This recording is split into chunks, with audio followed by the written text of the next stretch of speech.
Whatever the mind can conceive and believe, the mind can achieve.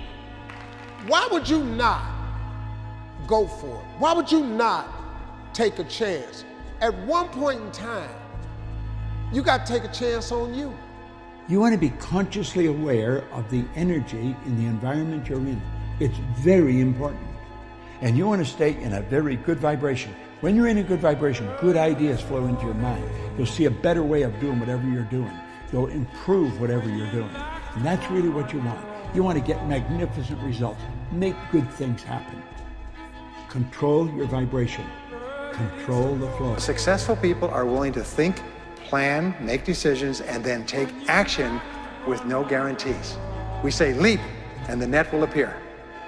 Take action with no guarantees, and then learn. The second part of courage is the courage to endure. It's the courage to persist. It's the courage to keep on keeping on. It's to make the decision in advance that you will never give up. No matter what happens, you will never give up. You will get knocked down over and over again, but you'll never give up. And the interesting thing is when you make that decision in advance, you'll find yourself continually bouncing back. So courage means the courage to begin and the courage to endure. Vibrational frequency is real. And you have to start studying, in my opinion, without going too deep down the rabbit hole, on how vibrational frequency impacts reality. Energy is frequency, and frequency is vibration, because everything vibrates. So to increase your vibrational state, you need to do things that increase your vibration. For the revelation awaits an appointed time. It speaks of the end, and it will not prove false. Though it linger, wait for it. It will certainly come. It will not delay. You might feel like God is delaying something in your life right now. You might feel like God is just holding you on a string, all right? Holding a carrot on the string for you. And you might feel frustrated. I get it, trust me. But it says that it will not delay, meaning that your timing is not God's timing, meaning that what you think is a delay is actually God's perfect timing. So you got to be patient. Gaining control of your mind, putting things back in the proper perspective, and then saying, I really do want to be here, and I'm going to have a bunch of these 1 seconds through this 130-hour journey. And I have to learn to control these, because if I fail one of these 1 seconds, I will not be a SEAL. I will not be a doctor. I will not be a lawyer. I will not be whatever the it is. So that's how important that 1 second decision is. It's all about your mind takes control of you. You have to say, you, I run this. And that's what that's all about. You know, that we are deliberate creators, that our thoughts become things. If there's something you don't like, you can do something about that.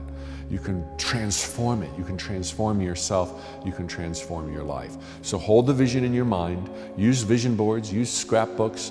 Listen to enriching audio programs. Read empowering books. Whatever it is for you. Listen to Kanye West or whatever it is for you. And then do what you can with what you've got from where you are. And the pieces of the puzzle will assemble themselves as long as you keep at it. And of course, you'll be drawn through uncharted territory. That's what a dream implies. That's why you're dreaming it, because you've never been there before. And it's natural then that you don't know how you're going to get there, nor what you'll be drawn through to get there, nor how much higher you will have to raise the bar on your own self to get there.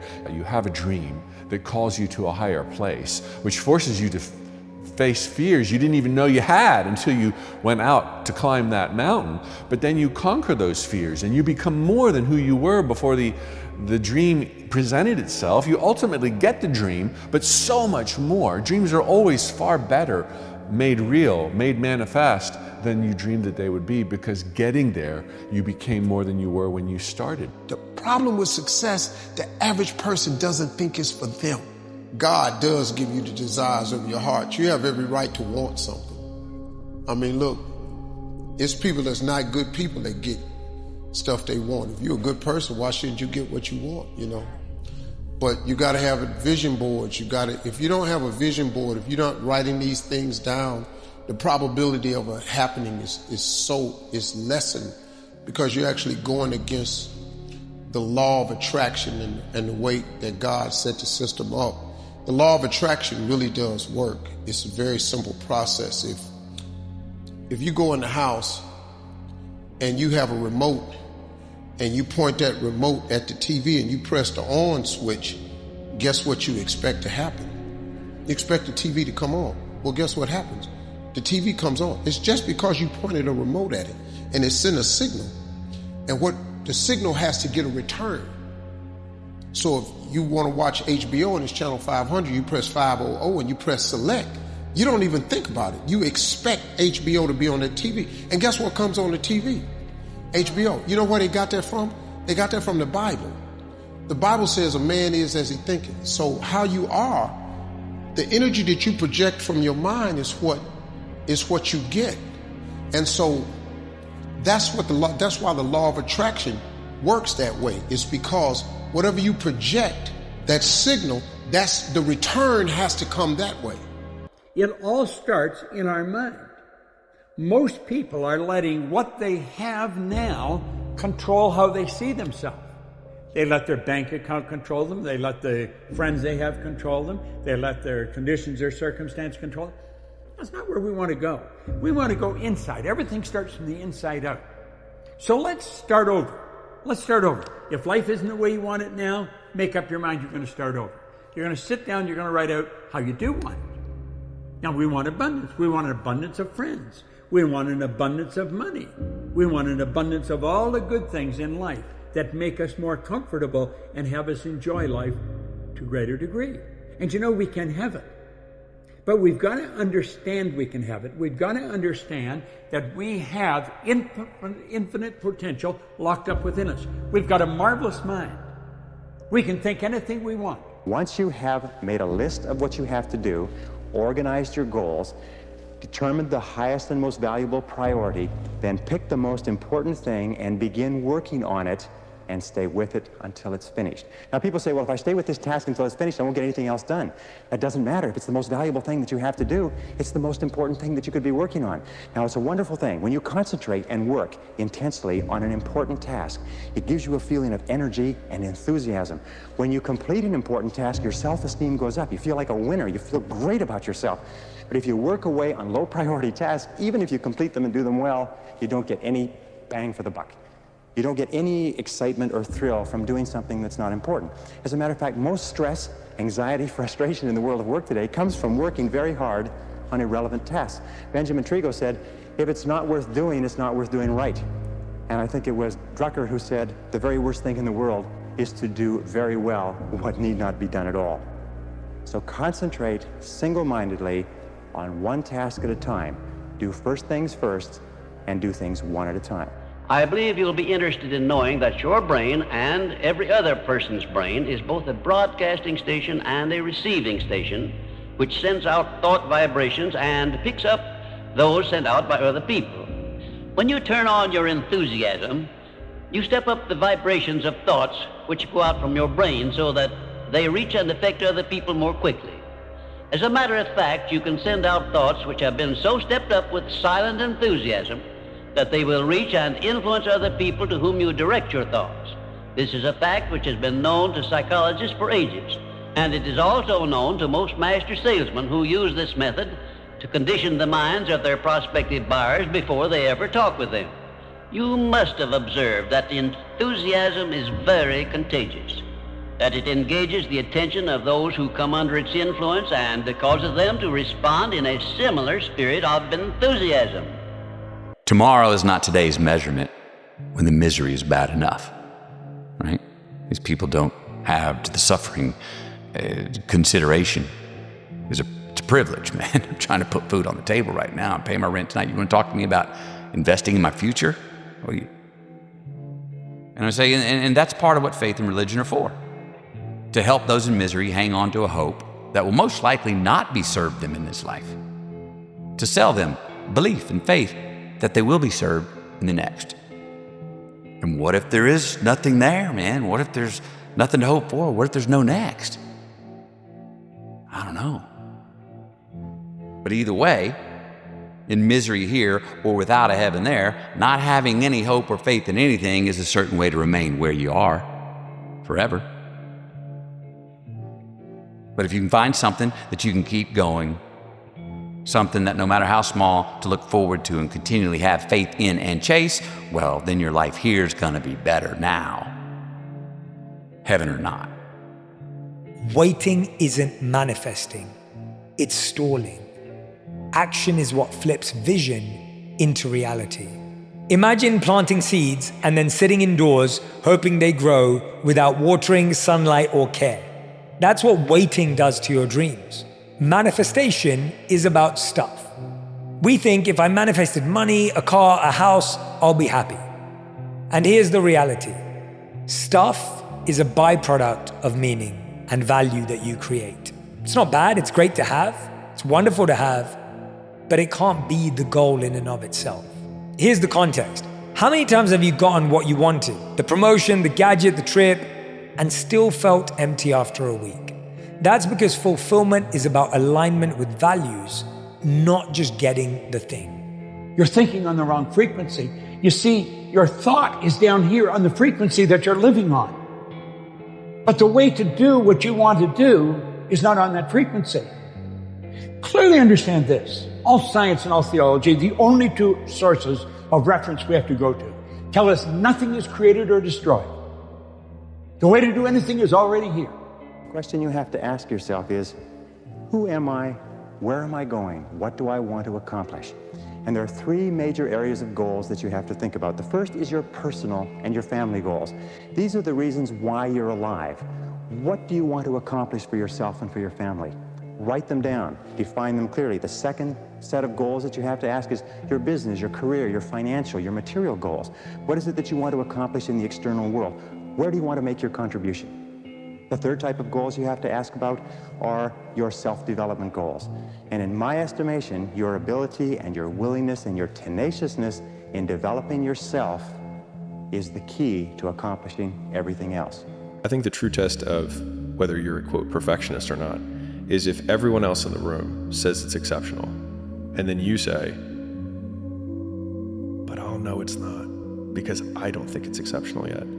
If you still break what everyone else believes is beautiful so that you can make the thing that you make it the way you want it to make, or make it the way you want it to be, I think that is probably like the truest test of whether or not you really do value your own opinion over those of other people's. And if you really want to be true to, quote, the art, whatever your art is, art, I'm using it as a generic term. It could be the career or even like the financial projections that you're supposed to do at your company. Like, there is a way you could do it and do it absolutely fucking excellent. And there's a way you could do it that you could phone it in and probably not get in trouble. But the things that you'd know, and then you'd be the type of person who always phones it in. And that to me is disgusting. And that would make me disgusted with me. And that is the thing that would make me want to peel my skin off, because I would hate me. And I think that's why so many people do hate them, because they do settle and they do make these things and they do know and still ignore it. And so they ignore the man in the other room who's clearing his throat. And they shut the door and they lock it and they never let that guy in. And so they look like everyone else, they act like everyone else, and they get what everyone else gets. When you are working toward a goal, your self-confidence goes up, your energy goes up, you actually become more intelligent, you have more self-esteem and self-confidence. So this feeling of forward movement is one of the most important success secrets in the world. Successful people are always moving toward something important to them. And the feeling of movement makes them happy. It releases endorphins in your brain, which cause you to be more creative, more positive, stronger, more powerful. When you're not feeling good, you are naturally just going to attract bad stuff to you. What is feeling? Feeling, conscious awareness, how you feel,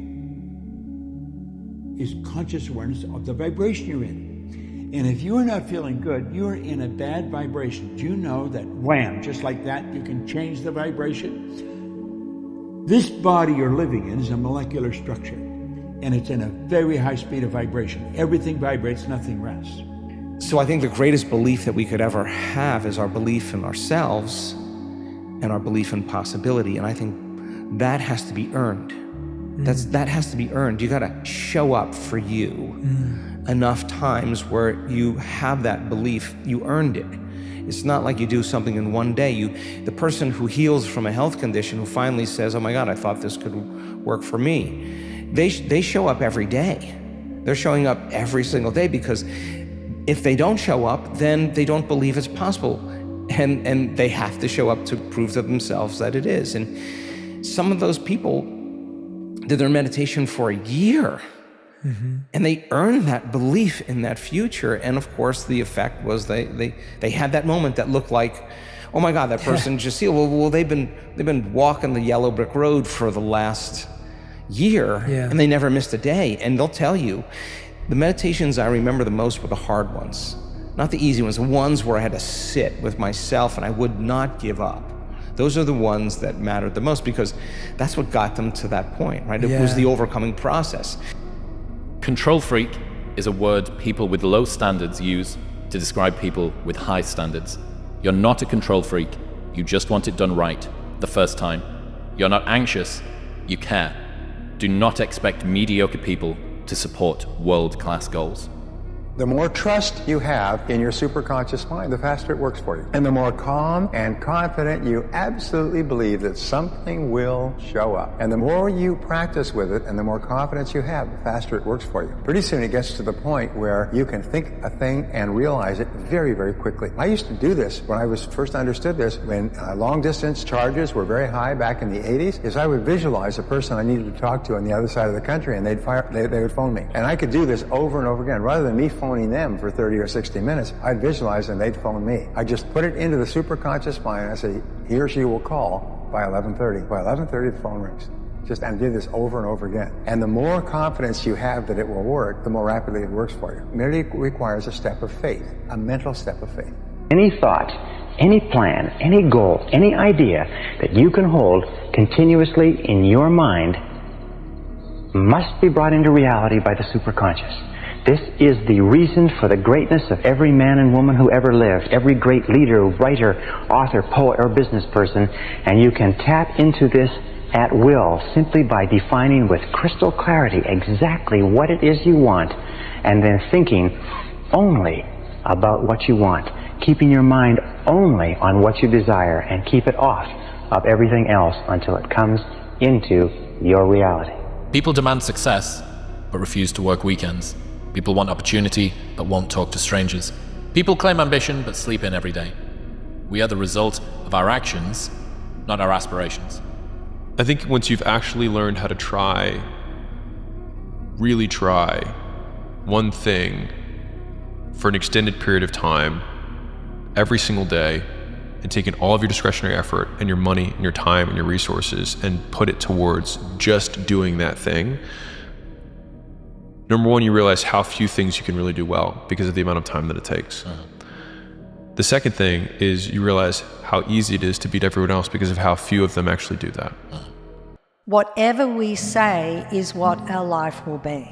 And so if we are saying, I don't have enough money, then by law of attraction, we will not have enough money. We will continue to not have enough money. So what we have to do is we need to speak about what we want. And we need to talk about, for example, if it's money or if it's health, or if we're not feeling really great, then we can talk about what it feels like to be really well, instead of talking about not being well, right? Because if we're talking about not being well, we're attracting more of that, more of that, more of that. Manifesting is not thinking thoughts and then hoping that they come true. Thoughts become things only when your thoughts inspire you to take the actions to get those things. That's where manifesting comes in.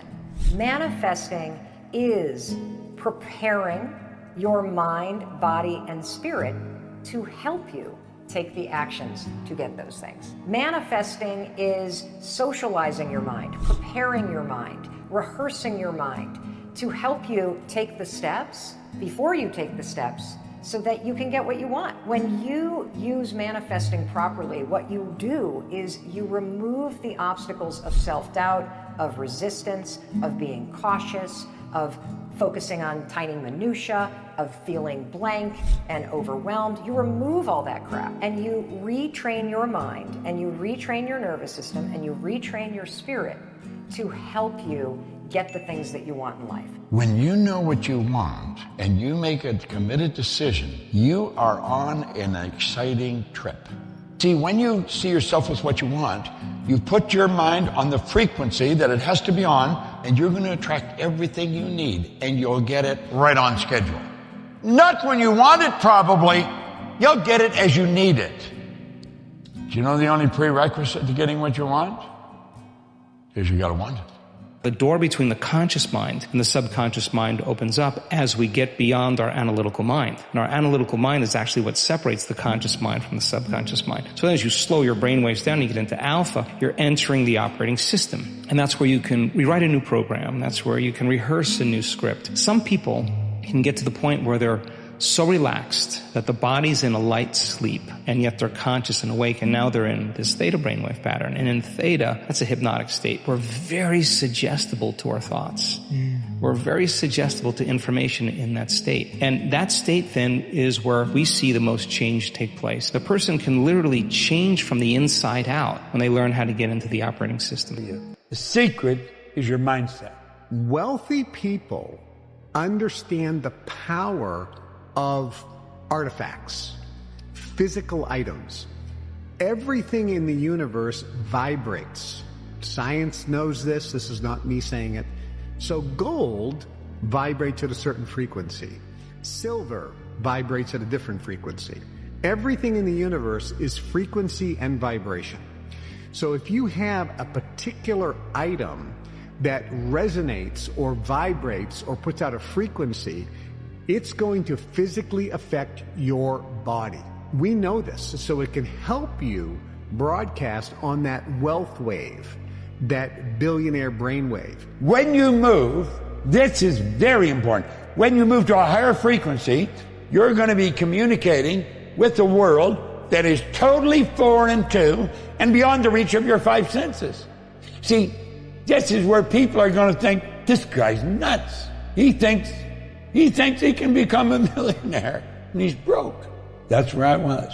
I was thinking I could become a millionaire, and I was broke. The highest form of vibrational frequency is the vibrational frequency of authenticity. Be the truest form of yourself. The problem is most people are not that. They're shells of the ambitions and the desires of other people. So once you live authentically and in truth, you elevate yourself to that vibrational frequency where you realize who you actually are, and you don't condition yourself or limit yourself by all the past. And by breaking that illusion, you instantly enter a new paradigm of reality. And I truly believe that you can break that with full confidence right away, because the mind can conquer everything.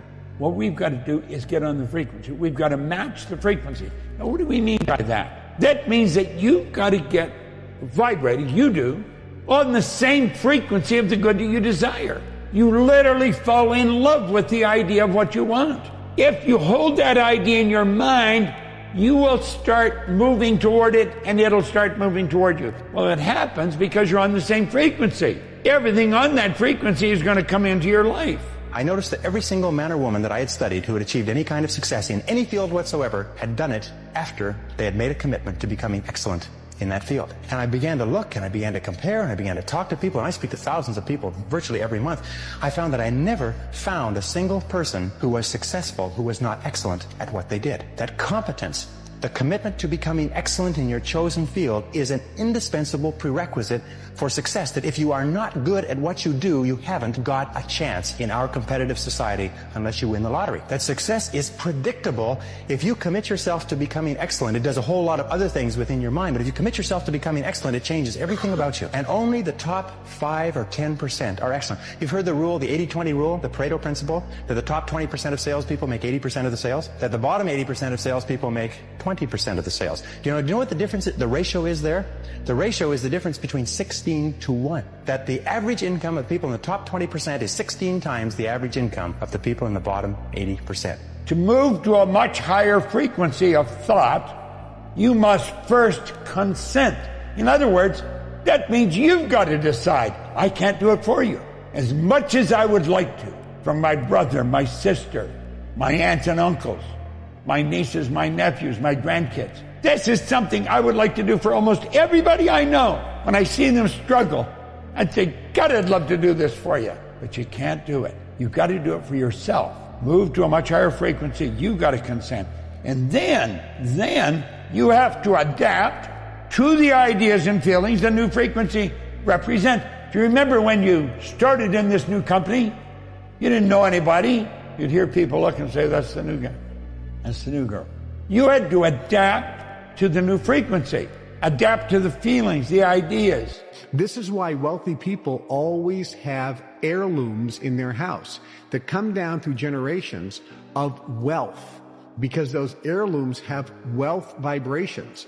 And when those heirlooms or antiques are in a home, like artwork and things, it affects and helps the person broadcast on that wealth wave or that billionaire brainwave. The moment your belief matches with any state, you fuse with it. This union results in the activation and the projection of its plots, plans, conditions, and circumstances. Now seriously think about what we're talking about here. The moment your belief matches with any state, so you've got this beautiful idea, you're studying, you think, I'm going to get that. This is, how do you fuse with it? You act like the person you want to become. Every personal development course you'll ever look at, act like the person you want to become. The moment your belief matches with any state, you fuse with it. You become one with it. This union results in the activation and projection of its plots, plans, conditions, and circumstances. You need to master billionaire frequency, because getting everything you want is stupid easy when you stop chasing and start embodying. You don't need to go after anything. You just become the person who already has it. The energy shifts first and reality follows you. The longer you can hold your mental picture, the more deeply it will be impressed into your subconscious mind, and the more rapidly it will express itself in your subsequent performance. There seems to be a direct relationship between how clearly you can see your desired goal or result in your mind and how quickly it comes into your reality. This element of visualization is what explains the powers of the law of attraction and the law of correspondence. The vividness of your desire directly determines how quickly it materializes in the world around you. Visualize it, but also feel it. Like, feel yourself there. Close your eyes, smile to yourself, and feel yourself there. And believe me when I say you can manifest that. I know you think I'm crazy, but it's the joke in life. I'm telling you, it's the joke in life. You can't go to places physically until you go there emotionally and in your mind first. Then once you're there, you're ready. But when you hold on to the negative thoughts, it's like walking around with all this baggage and luggage. Who needs that, really? Everything is energy, and that's all there is to it. Match the frequency of the reality you want, and you cannot help but get that reality. It can be no other way. This is not philosophy, it's physics. The last 5 minutes of the day, before you go to sleep at night, are the most important 5 minutes of your day. You are now going to go into your subconscious mind for the next 8 hours, and you're going to marinate there in those 8 hours. As you enter into your subconscious mind, you can do one of two things. You can review all of the things that you didn't like, that didn't work, that disappointed you, all of the stuff that's going on in the world that you hate. Now you wake up, and your subconscious mind begins to offer you up experiences that match up to everything that you've placed in there. Or use those last 5 minutes to program into, I am well, I am healthy, I am content, I am peaceful, I am unattached, I am in love. And you just start to program yourself this way so that when you wake up, your subconscious mind, which can't make a distinction between the thoughts that you have or the actual things that are going on in your physical life. So if your subconscious mind is being programmed to say, this will never work out, the universal subconscious mind will begin to offer you experiences that match up to that, and you'll go through your whole life. The more specific you can be in terms of what you want and when you want to achieve it, expressed in the positive present tense and beginning with the word I, the more powerful the effect will be on your subconscious mind.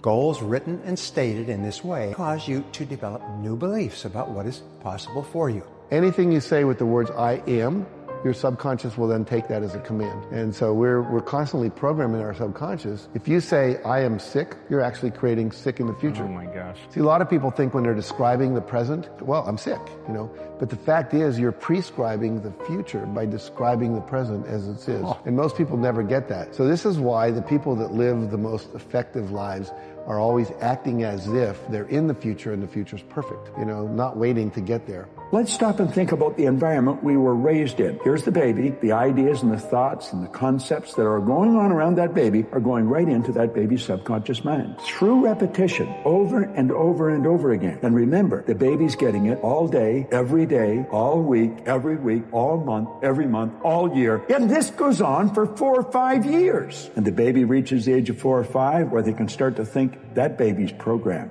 That baby is programmed to think like the people it had been surrounded by. If the people that surrounded that baby had gone right through school, the baby will probably grow up and go right through school. If the people that were surrounding that baby always lived in hard times, never had any money, always in debt, that's probably how that baby's going to grow up. Now, this is bizarre, but this is how it happens. You see, if we keep thinking of how can I go further, our imagination will take us there. What you visualize will become your reality. It just will, if you're willing to put in the actions behind it. And people think that law of attraction is something that they can believe in or not believe in, when in reality, it's happening whether you recognize it or not. Because if you go back and track your thoughts and you audit your thoughts honestly, you are living the existence that you believe you deserve to live right now. When you learn to control that through accepting that it's true and then practicing the skill set, you get better and better and better and better. These things are real, and if we can intentionally create a reality through visualization, why wouldn't you want to do that? Anything can be done. Focus on the future versus the past. Focus on what is going to be done differently in the future rather than what has happened in the past. Why is that? A very simple reason is because the person cannot control the past. Not being able to control the past, any criticism over what they've done in the past causes them tremendous stress and frustration. The key to success in life is a positive mental attitude. A positive mental attitude is based on expectations of success, of a positive set of expectancies. A positive set of expectancies is based on beliefs in your self-concept. The core of your self-concept, which determines your effectiveness in life, is your self-esteem, and your self-esteem is measured by how much you like yourself. The two things that hold us back more than anything else are the fears of failure and the fears of rejection. So one of the core secrets of success is this. It's become a perpetual self-esteem generating organism. Continually be doing things for yourself, to yourself, in your life that cause you to like yourself, to love yourself, to accept yourself, to respect yourself, that cause you to feel terrific about yourself. The function of your subconscious mind is to store and retrieve data. Its job is to ensure that you respond exactly the way that you are programmed. Your subconscious mind makes everything you say and do fit a pattern consistent with your self-concept, your master program. Before you go to sleep every night, visualize yourself being, doing, and having the good which you desire. Because while you are asleep, your conscious mind is in abeyance for a longer period of time than at any other period in your daily life. And when you impress the subconscious just before going to sleep, the subconscious works with that idea that you've given it, even while you're asleep. The subconscious mind will be correlating you with all of the good which you have visualized.